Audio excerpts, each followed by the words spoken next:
This is Super Yacht News with Sisman. Hi guys, welcome back to the channel. Okay, I've got more breaking news today. Unbelievable. More sanctions have been placed on individuals, this time by the EU. Now, in my last video, we talked about a new raft of sanctions that have been placed on various individuals, companies, and super yachts directly. I'm going to go into that in a little bit because this is actually related to everything else that's going on. So this time, the EU have placed sanctions on a chap called Eduard Khutainatov. Now, you might remember that name. I have mentioned him before, and his relevance is that he is the name that has been put forward for the owner of yacht Amadea, which is out in Fiji, currently battling against the US, who are trying to seize that vessel.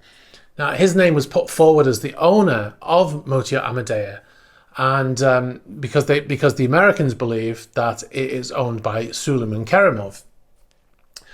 So the Americans have dismissed his ownership of that vessel, and they're calling him a straw owner. You know, a name that's just used. He's a clean owner, if you like, clean, as in that he has no sanctions against him. Well, he didn't have any sanctions against him, and now the EU have placed sanctions on him. Another vessel his name has been connected to is yacht Charizard, which is in Italy, right? So that was arrested recently by the Italians. According to mainstream media, it was about to flee, and it was fueling, and it was getting ready to leave in the middle of the night or something.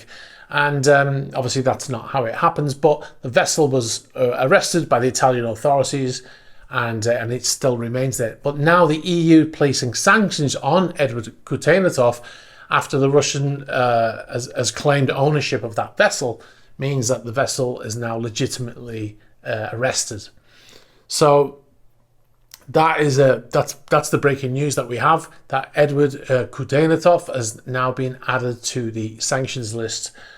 So those two vessels are, well, Amadea is not in the EU right now, but I would imagine it's only a matter of time before the US adds him to their sanctions list as well. So quick update on Amadea, actually, while we're talking about it. The Supreme Court of Fiji has granted another stay in the case of yacht Amadea. Now, if you're watching regularly, you'll know that Amadea is stuck in Fiji. The US have tried to seize it. They're almost there, to be honest. There's one final thing. The defense, Faisal Hanif, has gone to the Supreme Court and asked them to take up the case. Now, they've granted another stay. There was a 7-day stay from the Court of Appeal, basically saying the court had made a decision that the US could take the vessel, but there was a 7-day stay. In other words, a delay. They couldn't act on it for 7 days until to give him the chance, basically, to try to appeal, and which is what he's done. And basically, what is happening now is that the Supreme Court have granted a second stay, so they can look at the case and see if they're going to take it up. That's as far as I know. I've actually spoken to Mr. Hanif, and I believe I'm relaying what he's told me there. So that is Tuesday. That is the next hearing, and that's from the Supreme Court. So we'll be in the Supreme Court. So that is something to stay tuned for, and I will bring you an update as soon as I have it. So one of the things I mentioned at the beginning of the video was that the latest raft of US sanctions, something interesting has happened there, and they've actually placed sanctions directly onto some super yachts, like Flying Fox being one of them. And it's quite interesting because before, you know, they placed sanctions on people who own the super yachts or allegedly own super yachts, like Amadea with Suleiman Kerimov, but then the defense or the company that is registered as the owner of Amadea says, no, he's not the owner. This guy over here is the owner, Eduard Khutainatov. And, you know, so the problem being is that they want to seize that yacht, but they have to identify who the owner is first, right? So in this latest raft of sanctions, they've actually put them directly onto the yachts. So I suppose that's a way of getting around this issue of who owns the yacht. We have to determine who owns it. If they put the sanctions straight on the yacht, then it doesn't matter who owns it. So I think that's what's happening there. So that will be interesting to see how that develops. So I've got a couple of other things. Those are the big stories. These other things are quite interesting in themselves. So Yacht Pacific, we haven't really featured this vessel. Now this vessel was in the Caribbean. She did the same run that a few other vessels have done, like Yacht Eclipse did a run from the Caribbean right across the Atlantic, through the Med and straight to Turkey. Well, Yacht Pacific has done the same journey recently. And one of the interesting things about this vessel is they turned off their AIS. They reappeared in the Mediterranean after they'd gone through Gibraltar, and now the AIS is still on. But what they've done, which is interesting, is they've actually removed the name of the vessel, Pacific, and they've just replaced it with the MMSI number.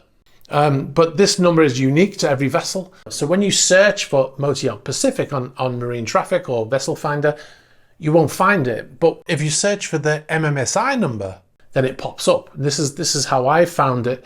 Now, what's interesting about that is it's not an easy thing to do. So, and this is something that I've had direct experience with, because I've installed AIS units on yachts and on smaller boats, tenders and stuff. And when you buy the AIS unit, it's blank when you get it, and then you put in the information like the IMO, all of the details that you put in there, the name of the vessel and everything. And once you save that information, you can't change it. You can't change the name. So the only way you can reset it is you have to take that unit out and send it back to the manufacturer and have them reset it. And then you can fit a new one. Or obviously you can buy a new one and then you can program the new one and plug it in. Because there's obvious reasons for this. Because if you could just change it whenever you want, then you could just change the name of the vessel, and then people won't know which vessel is sailing in a particular area. So what actually happened is they disconnected the AIS, so they went dark, and then when they reappeared with only the MMSI number. So that's very interesting. I'll put a screen grab up so you can see what I'm talking about here. Anyway, they're allowed to do that as far as I'm aware. So it's not that it's illegal, it's just that it's an interesting development. Now, this brings me on to a story that was in The Guardian recently, and they were talking to one crew member, said that he was on a super yacht linked with a Russian oligarch, sanctioned by the UK, told the Observer last week, "We were told to turn off the AIS, we removed the screws on the plug and pulled it out." So they just basically disconnected it completely, so it wasn't working. Now, it's funny because it sort of suggests a lack of knowledge of this equipment, because there are different ways to use AIS unit. You can have something called receive only, so you can receive data from other vessels around you, but you don't broadcast your own. A lot of the land stations that if you go into a port, they have an AIS system, but they don't broadcast because they're a land station. So they use a receive only type of AIS. So you can do that. You can switch your AIS unit to receive only, and then you're not broadcasting, but you're still getting the benefit of the data from other vessels around you.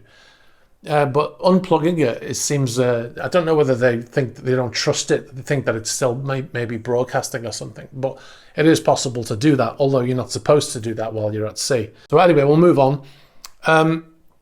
There are a few stories circulating. A lot of people, and I'll take this opportunity to thank everybody who sends me photographs and information and links to stories and stuff like that. It's brilliant. Thanks very much for doing that. I appreciate it. I can't reply to everyone because I get so many, but I do appreciate it, and I do investigate all of them. Some of these stories that have been sent to me, I've read through them, and some of them have got, some of them are quite awful in the way that they've been reported. Now, one of the stories is from Business Insider, and it talks about Alfa Nero reappearing after it disappeared from St. Kitts in March. Now, I reported on this in March, actually, that the vessel had switched off its AIS, and it had moved to Antigua, and it's been in Antigua ever since, because the owner of the vessel, he is on the sanctions list. The owner and his son are both very wealthy, and they both have yachts. Luminosity and Alfa Nero are both owned by this family, and both of those people are under sanctions, and the vessel's been sat in Antigua with a minimum crew on board for a few months now. And the only reason why Business Insider have done this story is because a reporter, saw the vessel in a marina and took photographs of it, and therefore to them it's reappeared. But I did report on this in March, so that's a non-story really. And this is my favorite one. I saved for last. Fox Business Flash, it says. I don't know why it says that. Sanctioned Russian oligarch's mega yacht found in UAE creek. In a creek. And they're referring to Motor Yacht A. Now, I reported on Motor Yacht A on the 16th of March. I said it had sailed up, it had sailed past Dubai, and it had gone to Ras Al Khaimah. I'll put a link in the normal places. You can watch that video. And the vessel was sat there with flying no flag, no ensign, and it had no name on the back of the vessel. And they basically lost their flag state, because they were registered, both his vessels, Andrei Melnichenko's vessels, Sailing Yacht A and Motor Yacht A, were both registered in the Isle of Man, and they were deregistered when he was sanctioned. So he's been searching for a new flag state. Now, I reported that he was looking at a Chinese flag, but it looks like this is the only actual news in this story that's correct, is that they said that he's flying an Emirates flag now. So that is news, and that's a big deal, because he's always registered his vessels in either Bermuda, the UK, or in the Isle of Man. But the vessel was never in a creek. It's actually in a military port in Ras Al Khaimah, and it's been there since March. So, and in the story itself, I'll put links so you can read them yourself. In the story itself, it even says that it's in the port of Ras Al Khaimah. So it's not in a creek. It says it was found hiding in a creek. So that's a very strange story anyway. But I'll put a link to that story, and I'll put a link to my video from, I think it was the 16th of March, when I talk about it, and I show some video and some stills from it. All right, guys, I'm going to leave it there. Thanks very much for watching. If you've got any information, please send it to me the normal way through the about page of the YouTube channel, or you can send it through Facebook Messenger. And be sure to like this video, be sure to subscribe, and hit the bell for future updates. All right, guys, thanks very much for watching, and I'll catch up with you soon. Bye-bye.